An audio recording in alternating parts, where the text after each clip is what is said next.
Hey, what's up fellas? I'm Ryan, a certified strength and conditioning specialist from theworkoutcorner.com, and you know what today is. It is a great day for working out and dressing stylish, because of who I have with me here is Antonio Centeno, the founder of Real Men, Real Style.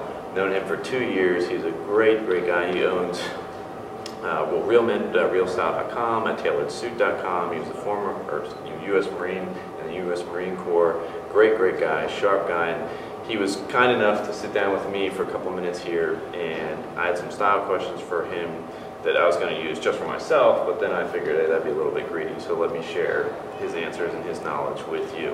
So Antonio, thank you so much for being here, and if you wanted to just introduce yourself, or did I miss anything?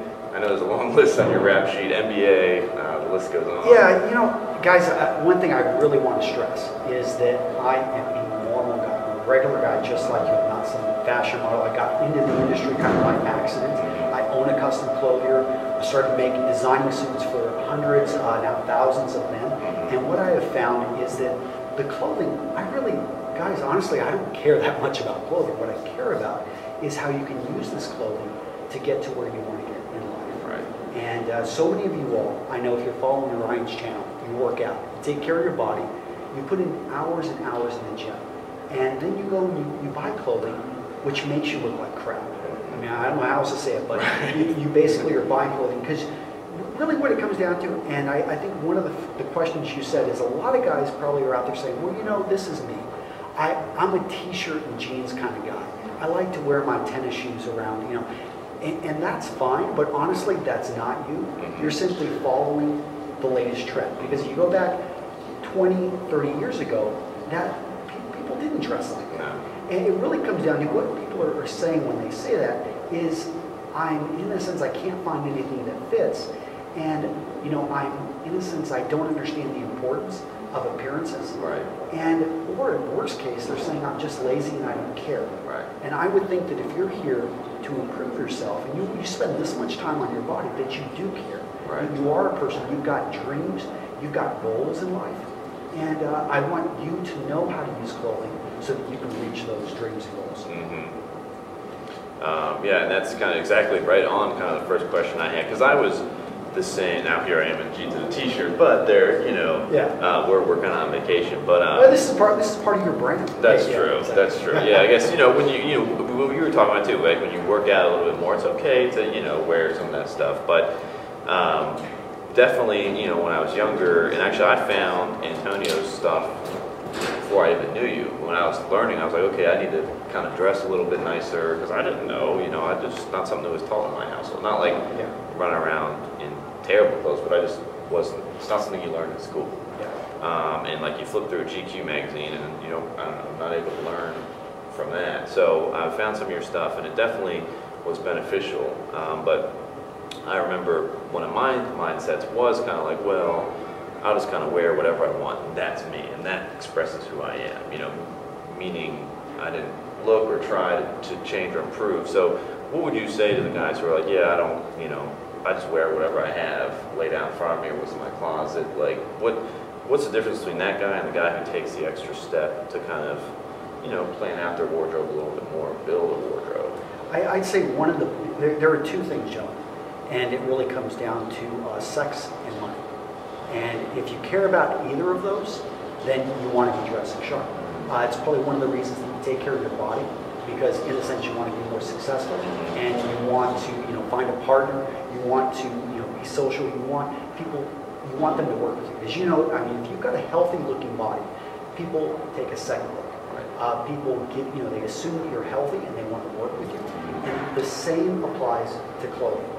And there's been tons of research. I'll cite Hammermesh over at the University of Texas, just put out a great book called Beauty Pays. And he talks about how attractive people over the period of their careers make on average of $232,000 extra. So there is the money. Yeah. Now let's talk about, you know, sex and attractiveness. Right. Well, just think about it. When you go out there and you're looking for, you know, either a wife or a wife for the night, appearances have a lot to do with it.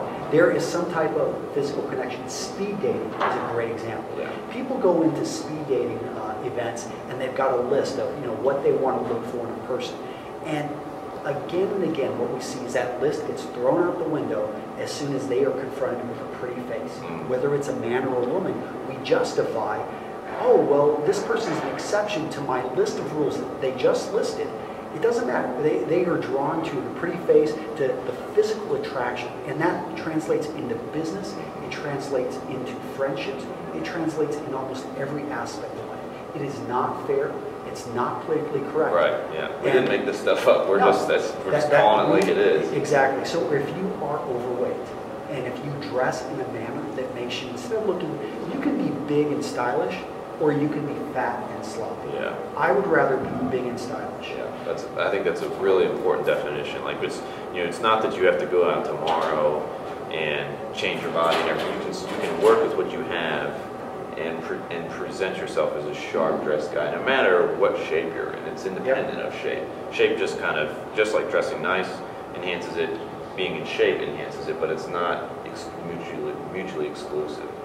Yeah, I mean, of course, having a great body is going to, that's a great point to start with. Mm-hmm. But however, in your case, you want to be careful. If you're a bodybuilder, that isn't necessarily the greatest body to attract women. Mm-hmm. One of the reasons being that you can look almost too cartoonish. Yeah.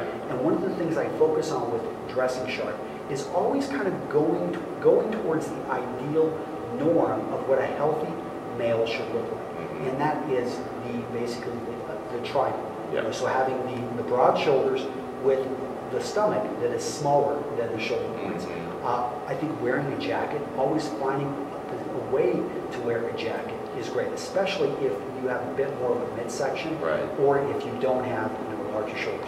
You can get away with wearing a well-fitted shirt, and you're going to look great because you're naturally it's going to show off your body and your build. Mm-hmm. And in fact, you have to be careful, Ryan, when you do wear a jacket because it can make you look like a linebacker. Mm-hmm. It's not close fitted with you on the shoulder and on the chest area. Mm-hmm. So for you, it's making sure that whatever you wear doesn't exaggerate your already larger proportions of your upper body. Right. So that's one of the big things with style is that people, they want what's considered the healthy norm in their society. So actually, what we see in Japan is attractive is always not necessarily going to translate to the United States. Mm-hmm. What we see in South Africa or what we see in Egypt as healthy and ideal it doesn't always transcend. I mean, there are certain things, but you need to be careful and aware of where you're at in the world. Right.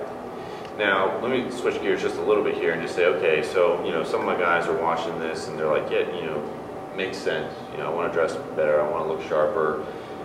I remember just myself, and even still to this day, like, it's a little intimidating. It's like, where do I even begin? It's like, okay, I'm not saying I dress like a slob, but I want to improve my appearance. That's what the guy's saying. Like, what do you tell him? How does he start? Yep. Because that's such a... Three things. Okay. 3 things. Fit, fabric, and style.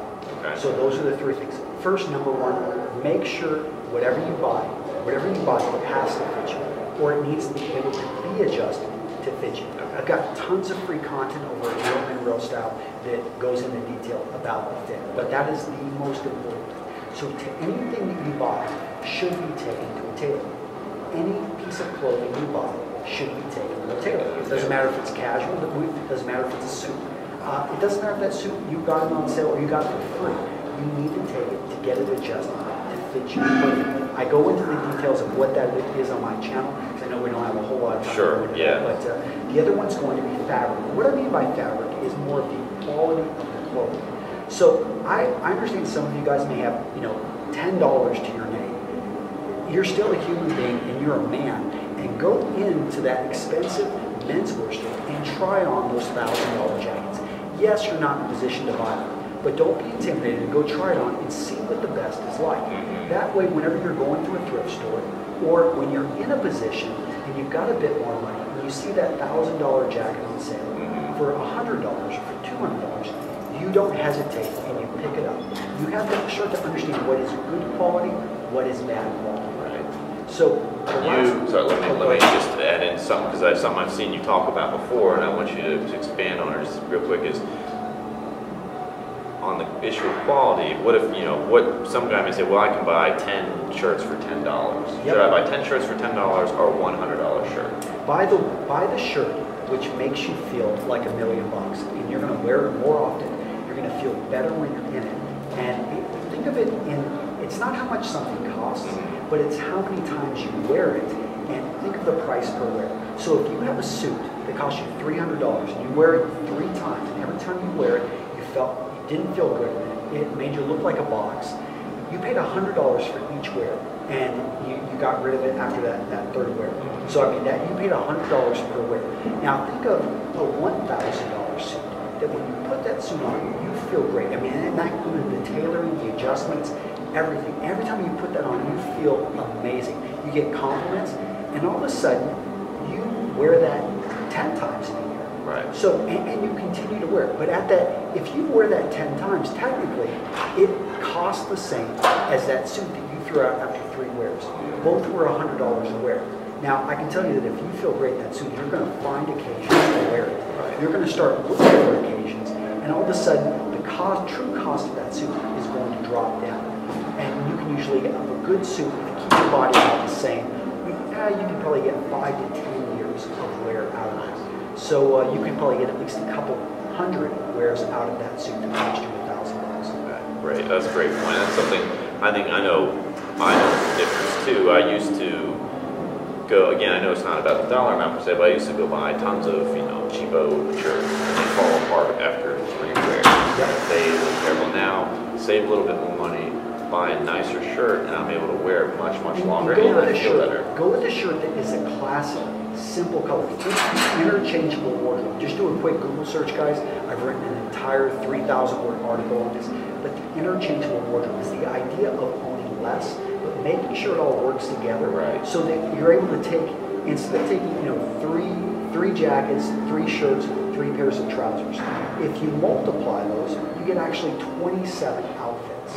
That's what ideally you want. But if all of a sudden, if you're buying 3, you know, a jacket that only goes with 1 shirt, that only goes with 1 trouser, all of a sudden what you have, that 3, instead of having 27 outfits, you only have 3 outfits. And that's a lot more expensive. You want it so your clothing all mixes and matches. And again, the interchangeable wardrobe, something I really preach. It's for men that are worth millions, for men that haven't made them millions yet. And okay, so to go back real quick, and then because I'm running out of time here, but I want to make sure we get to a couple things at the end. So you said it was the 3 things. It was fit, fashion, and the last one I kind of cut you fabric, off. and Fit, style. fabric, and style. Okay, Style. so talk about Last thing I style would just a little say bit. is, with style, keep it classic, keep it simple. Don't go for outlandish styles. You know, this is something I can go a lot more detail on. But you know, beware. Look at magazines like GQ and be careful, because they're trying to push trends on you. Skinny lapels, skinny ties, you know, purple suede shoes. I mean, that may have a place in some man's classic wardrobe, but most likely it doesn't have a place in yours. Right. So focus on the core wardrobe, the core classic items. I write about this a lot over at Real Men Real Style. I know we don't have too much time, so probably won't go into too deep, but they can always go check it out and find, you know, it's written about this. Yeah, well, what you should go check out, of all things, is he has a great 47-page ebook where you talk about all this. Like one of the best ebooks I've seen on style, because there's not much out there, and his was one of the best. You can scoop that up at realmenrealstyle.com, right? Just plug in your name. Just email. go in there, and I link right to it. It's at realmenrealstyle.com. You'll see the free ebook. And guys, that's a great place to start. You get on my email list, but it is what it is. So, all right, I think we're about out. So. We're about out of time. Well, hey, it was great to meet you in person. Thanks for taking the time out with me. Thanks for having me. Definitely be in touch. All right. Take care. Okay. Take care.